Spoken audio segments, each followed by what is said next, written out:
Um dos dois vacilou. E agora? Como conquistar a confiança novamente? Olá, amados, eu sou Fernando Alencar e estou aqui para ler com você mais um capítulo do livro Casamento, escrito pelo pastor Cláudio Duarte. Capítulo 4. Credibilidade. É possível recuperá-la? A confiança envolve assumir riscos, e os riscos devem ser assumidos com sabedoria. Mas confiar também é abrir-se para novos mundos. Fernando Flores. Nunca ficamos tão vulneráveis como quando confiamos em alguém. Mas, paradoxalmente, se não formos capazes de confiar, tampouco conseguiremos encontrar alegria. Walter Anderson. A proposta agora é falar de credibilidade ou de sua perda, e não podemos fazê-lo sem abordar temas como traição, medo, perdão, confiança, culpa, arrependimento e mudança, por exemplo. Estamos diante de um capítulo que certamente tocará em áreas dolorosas, lembranças desagradáveis, assuntos que remetem a momentos de dor e que com certeza você desejaria mais do que ninguém que não existissem. Porém, lembre-se de que não conseguimos consertar aquilo em que não podemos mexer. Não conseguimos fazer as intervenções que precisamos se não temos liberdade para fazer as incisões necessárias. Não fazemos de um limão uma limonada sem antes espremê-lo. Por isso eu o convido a confiar. Por mais difícil que seja após as decepções experimentadas, considere o pensamento de Frank Kern. Você pode ser tapeado se confiar muito, mas viverá atormentado se não confiar o suficiente. Vamos iniciar a jornada? Suponhamos neste primeiro momento o diálogo abaixo. Se necessário, faça as devidas adaptações ou transições para a sua realidade. Tenho certeza de que isso irá ajudar você a entender melhor a situação e adotar posturas que podem alterar os seus resultados. Esposa. Você não poderia ter feito isso comigo. Como você pode cometer um erro desse? Esposo. Você é santa? Você nunca errou. Só eu que erro nesta relação. Eu sou culpado por tudo. Esposa. Mas esse erro é inadmissível. Esposo. Mas eu já pedi desculpas. Você vai ficar voltando nesse assunto o tempo todo? Esposa. Vou sim. Quem faz esquece, mas quem sofre não esquece não. Eu tenho coração. Você acha que é fácil esquecer uma coisa dessa? Poderíamos escrever mais umas 2 páginas com o diálogo acima. As próximas falas provavelmente entrariam no seguinte fluxo. A. A esposa defendendo um ponto de vista, sua dor e decepção. B.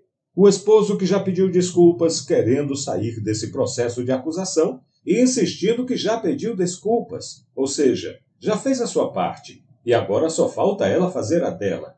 Na opinião dele, perdoar. C. A esposa explicando o quanto é difícil, o quanto é doloroso e provavelmente em algum momento fará a conhecida pergunta. E se fosse você? Queria ver se fosse eu que tivesse cometido esse erro. Você estaria calmo desse jeito? Já teria me perdoado? D.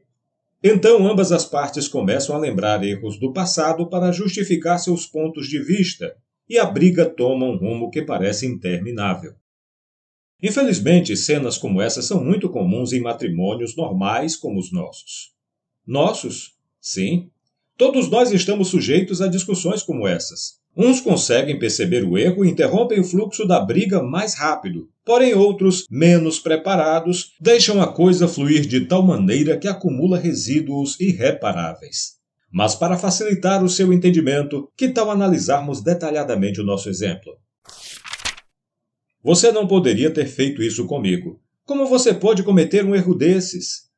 Torna-se necessário aqui analisar o ciclo do pecado. Como pessoas normais como nós somos levados ao erro, seja ele pontual ou recorrente.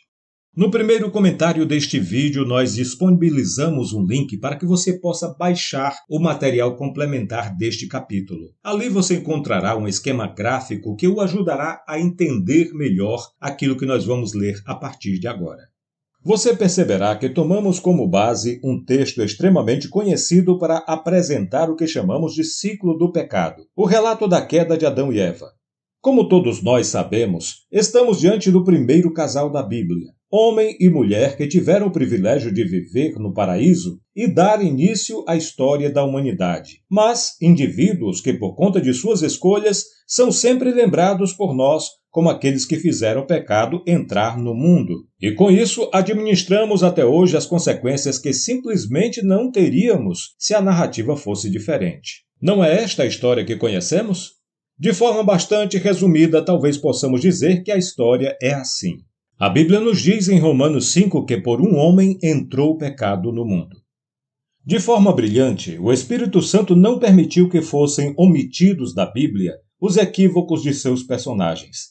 Mesmo homens como Abraão, Noé e Davi, grandes exemplos para nossa inspiração até os dias atuais, tiveram seus deslizes registrados nesse livro que chamamos de Manual da Fé. Temos certeza de que estes relatos não estão lá por acaso. Eles possuem o propósito de nos mostrar que mesmo heróis da fé como Abraão e Noé, e homens com o coração segundo de Deus como Davi, são sujeitos a erros e a partir do relato destes erros, temos a oportunidade de construir histórias particulares mais ou menos assertivas. Voltando ao relato da queda de Adão e Eva, sabemos que em determinado momento a serpente, a mais astuta dos animais selvagens, apresentou uma tentação a Eva, comer do fruto que Adão havia sido orientado a não comer. Diante desta provocação da serpente, Eva não conseguiu blindar seus sentidos, neste exemplo específico, audição, visão e paladar, e permitiu que estes capturassem e transmitissem mensagens de alta periculosidade para o seu coração. Em seguida, sem dar muito tempo para o cérebro pensar e sem ao menos investir alguns segundos no compartilhamento da dúvida com seu marido, Eva deixou aquela mensagem impulsionar seu coração, sua alma ou seus desejos liderarem seu corpo e impulsioná-la para que naquele momento no qual a tentação é transformada em ação.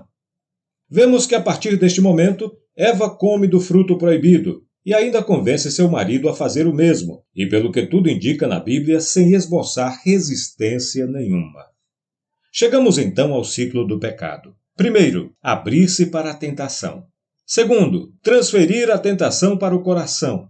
Terceiro, converter tentação em ação. Quarto, executar ou consumar o pecado. Conseguiu compreender? É exatamente assim que pessoas normais cometem erros. Quanto a ter sido com você, por mais difícil que seja, acredite que não foi pessoal. Apenas uma dura realidade. Só ferimos aqueles que estão próximos e só somos feridos por aqueles com os quais nos importamos. Que tal lembrar de alguns erros que trazemos em nossa memória e avaliarmos se o ciclo que acabamos de apresentar não se aplica também à sua história? Observe que ele se aplica perfeitamente ao relato do adultério de Davi com Batseba. Veja que da mesma forma se encaixa perfeitamente nos equívocos de Sansão e até mesmo na traição de Judas. Você precisa entender este ciclo. Acredito que este conhecimento é uma ferramenta poderosa de detecção do risco iminente. Tendo o risco detectado e a ajuda do Espírito Santo, você estará revestido de uma armadura que minimizará consideravelmente o seu risco. Fuja do tentador enquanto é tempo. Acima de todas as coisas, guarda o teu coração. Minimizará? Como assim? Ainda corro algum risco depois deste conhecimento? Preciso ser sincero com você da mesma forma que conto com a sua sinceridade. O risco continua presente. Ele aumenta ou diminui na medida que você desenvolve uma habilidade específica, a resistência. Talvez você não saiba, mas este canal não é monetizado. E para chegar a isso, eu preciso ter no mínimo 1000 inscritos. Por isso preciso da sua ajuda. Segundo as estatísticas do nosso canal, muitas pessoas ouvem os nossos capítulos, mas não se inscrevem no canal. Talvez porque acham que não há necessidade de fazer isso. No entanto, quando você se inscreve, você fortalece o canal. E, inclusive, quando novos capítulos são gravados, você recebe avisos por parte do YouTube. Então, deixa eu pedir uma coisa a você. Inscreva-se no nosso canal. Desde já, agradeço de todo o coração. Como já falamos em outros capítulos, o conhecimento precisa estar alinhado a habilidades e atitudes específicas para construir os resultados que precisamos. Conhecer o ciclo do pecado e saber que o Espírito Santo que nos foi entregue é capaz de nos convencer do pecado, João 16, 8 e 9, não nos exime de ser hábeis para resistir e ter atitude para lutar contra nossa carne. Mas eu não consigo. Já vi tanta gente mais forte do que eu tentar e não conseguir. Quando eu vejo, já fiz. Não sei o que acontece. É mais forte do que eu. Estes são pensamentos e discursos típicos de pessoas que não estão alcançando o resultado desejado em suas inúmeras tentativas. Para esse grupo, nós queremos dar uma dica de ouro. Lembre-se do texto de Tiago 4,7 que diz: Sujeitai-vos, pois, a Deus, resisti ao diabo e ele fugirá de vós. Observe que o texto não pede que resistamos à tentação, ele pede que resistamos ao tentador. O autor, de alguma maneira, está nos dizendo que, uma vez a tentação inserida no nosso coração, teremos muito mais dificuldades para interromper o ciclo de transformação da tentação em ação. A melhor maneira é combater o problema no início do ciclo e simplesmente fugir do tentador. Se Davi tivesse fugido da imagem de Batseba tomando banho, ele provavelmente teria sido mais feliz nesta história. Se Eva não tivesse dado ouvido à serpente, ela teria fugido do tentador e não teria iniciado o ciclo que apresentamos. Precisamos entender que não foi à toa que Jesus disse em Mateus 5, 27 e 28. Ouviste o que foi dito, não cometerás adultério. Eu, porém, vos digo, todo aquele que olhar para uma mulher com o desejo de possuí-la, já cometeu adultério com ela no seu coração. Ele, de forma bastante simples e direta, estava dizendo: não deixe chegar no coração, fuja do tentador enquanto é tempo. Acima de todas as coisas, guarda o teu coração. Provérbios 4, 23. Conseguiu compreender? Percebeu que não basta apenas conhecer o ciclo e reconhecer o poder do Espírito Santo? Há uma habilidade que ninguém pode adquirir por você: a resistência. E sem querer trazer o desânimo, a sua postura e a maneira com a qual você resiste ao seu tentador irão definir o intervalo entre uma investida e outra. O tempo que ele levará para retornar com essa tentação que, pela observação, ele já sabe que é algo capaz de desviar você de uma conduta reta e aprovada. Você é santa? Nunca errou? Só eu que erro nesta relação? Eu sou o culpado de tudo? Temos em mãos, neste momento, uma pessoa que infelizmente ainda não percebeu a gravidade da sua ação diante de sua esposa. Na tentativa de mostrar que o erro não é tão grave assim, vai até buscar no passado, às vezes bem remoto, algum exemplo que, segundo ele, o torna menos culpado. Esse personagem, que certamente pode ser eu e você em muitos momentos, está acreditando que 2 erros farão um acerto. Ou seja, encontrar um erro maior que o meu tornará a minha ação pequena e interromperá essa briga. Um grande equívoco. De certa forma, ele ainda está tentando dizer para si mesmo que não é o monstro que sua esposa está pintando, mesmo às vezes realmente sendo. Relembrar erros do passado só irá aumentar o problema e reativar feridas que supostamente estavam em processo de cicatrização pelo tempo. Mas qual a solução? Reconhecer a culpa. Como veremos mais à frente, reconhecer a culpa nos insere em um fluxo em direção ao arrependimento e, no mínimo, levará a conversa para outro ambiente, a busca pela reparação do erro. Você precisa romper aquelas mentiras recorrentemente ditas na sociedade e que, de certa forma, viraram verdades para alguns indivíduos. Negue até o fim. Não assuma. Isso não apenas é uma mentira, é uma postura que denuncia um sério desvio de caráter. Relembrar os erros do passado só irá aumentar o problema e reativar feridas que estavam em processo de cicatrização. Mas este erro é inadmissível. A partir deste momento, uma das partes defende a tese de que existem erros admissíveis e erros não admissíveis.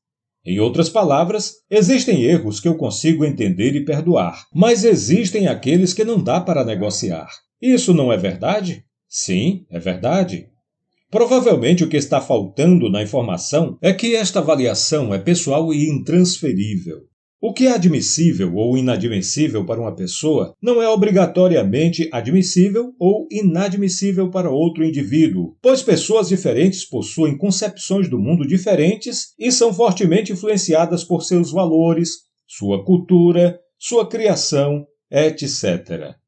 Uns não toleram um grito da outra parte. Outros já entendem que a gota d'água seria uma agressão verbal em público. Mas também existem aqueles que acreditam que tudo isso é tolerável, desde que não haja agressão física. Alguns indivíduos entendem que adultério é a consumação do fato com o ato sexual. Outros acreditam que uma simples troca de olhar já basta. Existem aqueles que, você concordando ou não, julgam que existem mentiras justificáveis, mas na outra ponta desta corda também existem pessoas que não negociam com mentiras, sejam elas as menores possíveis. O que a esposa está dizendo neste momento é que para ela este erro é inadmissível, e não dá para o esposo dizer o contrário. Tentar minimizar o erro só aumentará a fúria da esposa. A melhor solução novamente é assumir o erro e pedir desculpas. Mas eu pedi e não adiantou. Esta é uma frase muito comum, infelizmente. Você agora precisa ter a mesma coragem que teve ao cometer o erro, porém desta vez para lidar com o tempo que seu cônjuge precisará para digerir o que você fez. Todavia, já que estamos tratando de tipos de erros, não posso deixar de alertar que existem dois tipos de erros com muito menos subjetividade que o que vimos como admissíveis e inadmissíveis.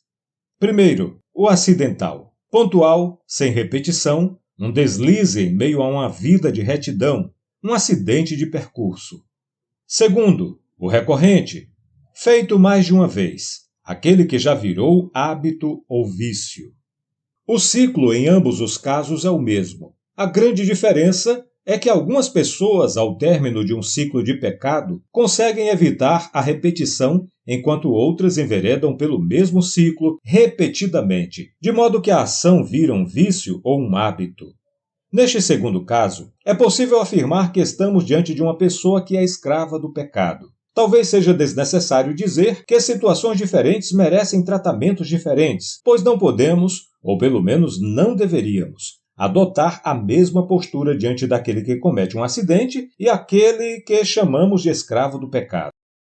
Por mais que achemos que existem acidentes imperdoáveis, precisamos ser maduros para entender que todos nós, em algum momento da vida, cometemos algum acidente, seja ele, ao seu modo de ver, grave, gravíssimo ou leve. Ao dizer que existem acidentes imperdoáveis, poderemos estar definindo uma sentença alta demais para nós mesmos. Pessoas boas odeiam pessoas más por serem más, mas acham justificável serem más com os maus. Quem somos, afinal? Agora já temos condição de tratar de outro ciclo. O ciclo de recuperação do relacionamento com Deus e com seu próximo e da credibilidade. Agora você pode voltar novamente ao material complementar e checar o segundo diagrama. Vejamos cada uma dessas etapas de forma detalhada. Se revermos algumas crenças limitantes sobre o tema, teremos todas as ferramentas necessárias para ressuscitar aquilo que julgamos morto, para reanimar aquilo que já julgamos falido, enfim, para recomeçar. Primeiro, reconhecer a culpa. Este ciclo começa obrigatoriamente após o do pecado. Mas, apesar de ser obrigatoriamente após, isso não significa imediatamente após. Tenho com esta afirmação uma primeira informação para você. Possuímos tempos diferentes para percebermos os nossos erros. É isso mesmo que você leu. Por mais que para você o erro seja claro, algumas pessoas não tiram a trave de seus olhos com tanta facilidade. Levam tempo para desconstruir suas supostas verdades e reconhecer seus erros. Mas se por um lado isso não acontece de forma imediata, também é verdade dizer que essa etapa é um pré-requisito. Não há confissão, arrependimento e conversão genuína sem o reconhecimento do próprio erro. B. Reconhecer a culpa, por mais importante que seja, não resolve o problema. Faz-se necessário percorrer todo o processo e chegar a uma conversão genuína, senão estaremos diante daquele indivíduo que erra e reconhece a própria culpa recorrentemente, mas não abandona a situação de escravidão diante do pecado. C. Reconhecer a culpa não é um favor para ninguém. Na realidade, é sua obrigação, principalmente consigo mesmo. D. Esse reconhecimento só é possível a partir do momento em que novos valores, conceitos, premissas, conhecimentos e verdades conseguem sobrepor mentes, crenças, culturas e criações equivocadas. Segundo, confessar e pedir perdão. Aquele que encobre suas transgressões nunca prosperará, mas o que as confessa e deixa alcançará misericórdia. Provérbios 28:13. A Bíblia nos ensina claramente que há uma necessidade de confissão para o alcance da misericórdia. A confissão é apresentada como um pré-requisito, ou seja, a misericórdia está disponível para todos, mas só a alcançará aquele que for capaz de confessar. B. Há uma diferença significativa entre a misericórdia de Deus e o perdão humano. A misericórdia divina, diante de um coração quebrantado, talvez seja muito mais rápida do que o perdão humano. Confessar não obriga outra pessoa a perdoar no tempo que você deseja. Confessar é apenas um passo em busca do perdão alheio. C. Misericórdia e perdão não anulam consequências. Eu te perdoo, mas pelo menos por enquanto não consigo confiar inteiramente. Eu te perdoo por ter batido com o meu carro, mas você continua responsável pela manutenção dele. Eu te perdoo por não ter pagado aquela dívida no tempo combinado, mas você continua com o débito e talvez na próxima vez eu pense 2 vezes antes de emprestar novamente. Muitas pessoas acreditam de forma totalmente equivocada que o perdão anula as consequências e que aquele que perdoa precisa ter amnésia. A coisa não funciona assim e isso não invalida a necessidade da sua confissão e do seu pedido de perdão.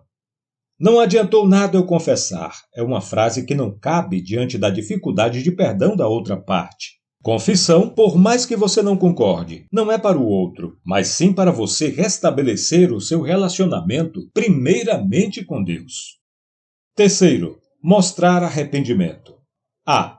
É a fase em que mobilizamos todos os esforços para a correção dos prejuízos. Transformamos a teoria em prática, ou seja, o sentimento de culpa em ações que evidenciam o verdadeiro arrependimento. B. É a etapa que traz consigo a vergonha do erro cometido e algum tipo de sentimento que incomoda diante da possibilidade de repetir o equívoco. C. É o momento em que começamos a deixar visível o esforço pela mudança. Quarto, conversão.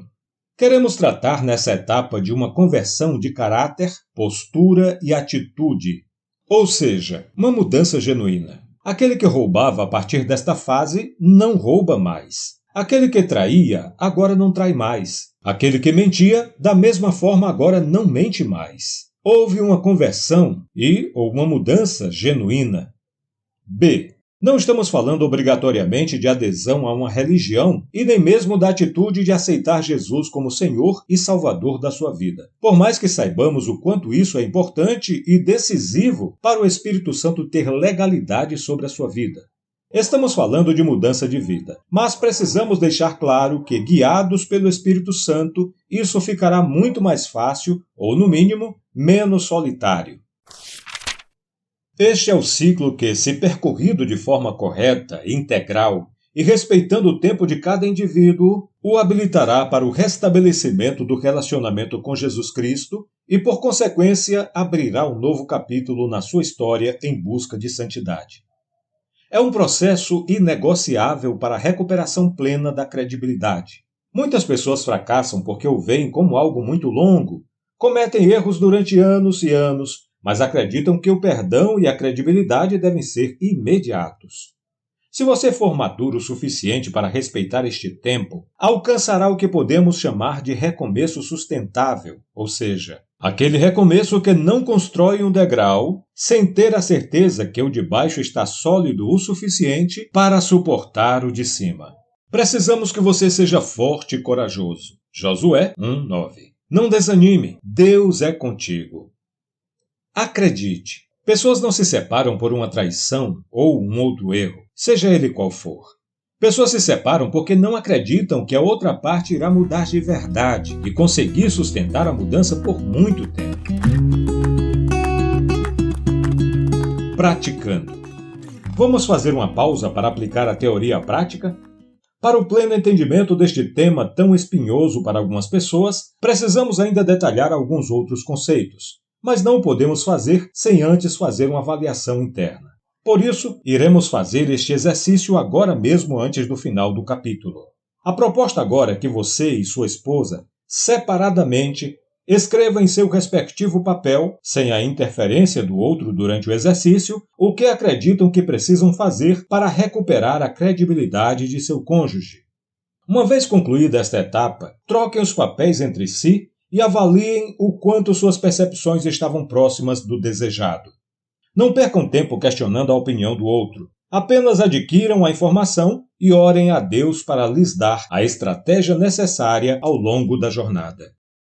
Agora, numa folha branca, escreva: o que eu preciso fazer para reconstruir a credibilidade de meu cônjuge? Agora dê uma pausa no vídeo e responda. E aí, foi difícil? Se você achou que esta lista está grande demais, talvez você tenha aprendido a duras penas que recuperar a credibilidade é muito mais trabalhoso do que construir a credibilidade. Essa não é uma informação que tem por objetivo desanimar você. Pelo contrário, meu desejo é trazer a motivação necessária para que você conserve com toda a sua força a credibilidade que irá reconquistar. Já pensou quão cansativo seria percorrer toda a jornada novamente?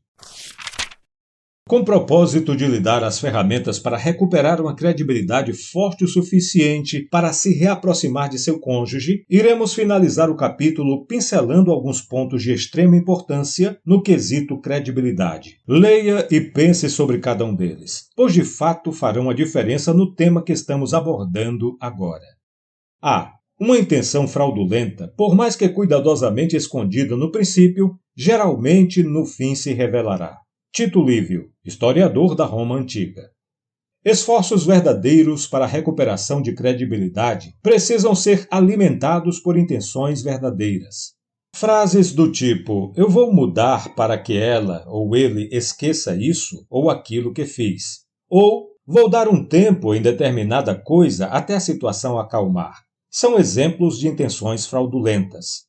A preocupação é pontual, resolver um problema pontual. E, quando resolvido, voltar ao normal, mesmo que este normal esteja repleto de comportamentos indevidos. Esta postura é insustentável, pois um dia essa intenção fraudulenta irá se revelar e você terá erguido mais uma barreira para uma possível recuperação de credibilidade futura.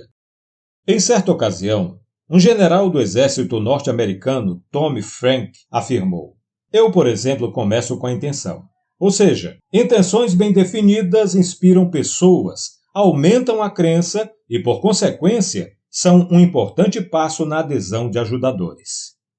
Enfim, a pergunta que não quer calar é: qual a qualidade da sua intenção? Pergunto porque entender a motivação é um passo crucial na tomada de decisão. Esteja atento às intenções do coração. Aprendemos em Jeremias 17, 9 e 10 que o coração é mais enganoso que todas as coisas, mas o Senhor esquadrinha o coração para dar a cada um segundo o fruto de suas ações. O autor de Mateus nos ensinou que é do coração que vêm raciocínios iníquos, assassínios, adultérios, fornicações, ladruagens, falsos testemunhos e blasfêmias. Mateus 15, 19. Não fomos iludidos. O coração é enganoso e vamos colher o fruto de nossas ações. A solução é permitir o Senhor esquadrinhar o nosso coração. O desafio é aproveitar o tempo de deserto para desenvolver um caráter que nos sustente na terra prometida. B. A habilidade pode te levar ao topo, mas o caráter o mantém ali. John Wooden.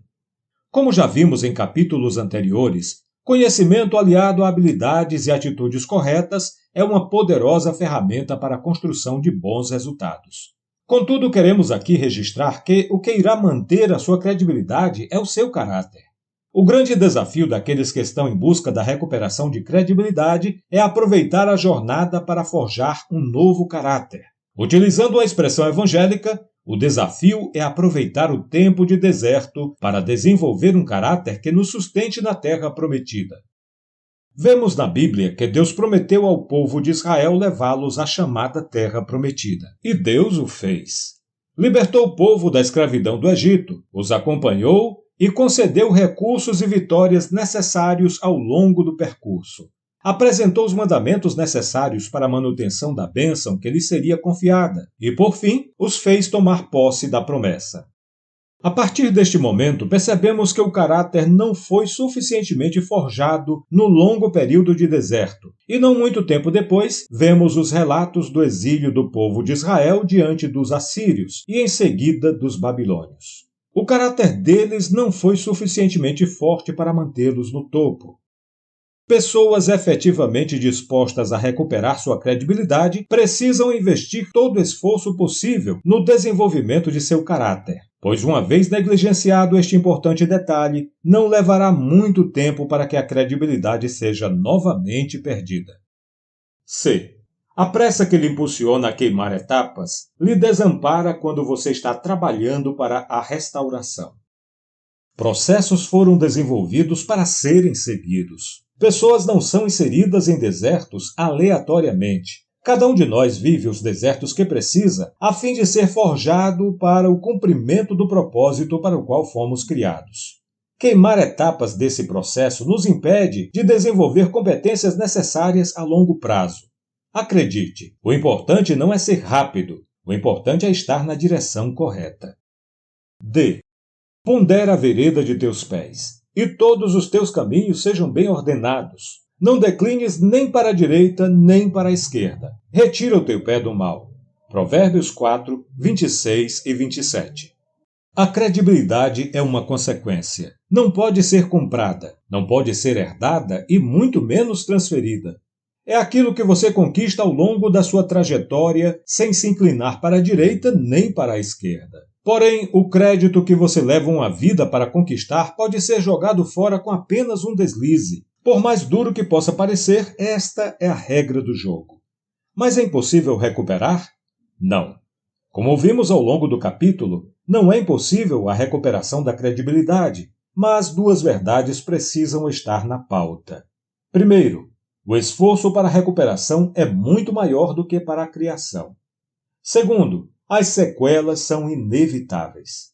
Um novo crédito dado não significa obrigatoriamente o esquecimento do deslize cometido. É apenas uma nova oportunidade para construir uma história diferente. Bem, amados, chegamos ao final do capítulo e eu quero lembrá-los que o arquivo com o material complementar deste capítulo se encontra no Telegram e o link para acessá-lo está no primeiro comentário deste vídeo. Gostaria de lembrá-lo que com muito carinho temos preparado tudo isto para você e fazemos tudo isso sem cobrar absolutamente nada. A nossa recompensa é saber que você está sendo abençoado e Deus está sendo glorificado. Caso deseje nos ajudar no cumprimento desta missão que recebemos do Senhor, deixe-me informá-lo a nossa chave Pix. 859-9959-5787. Ao enviar a sua oferta, não esqueça de confirmar o nome do titular, Fernandes Alencar. Este é o meu nome e a chave Pix é o meu celular pessoal e o meu WhatsApp para o caso de você querer entrar em contato. Será um prazer saber como Deus tem abençoado você através deste canal.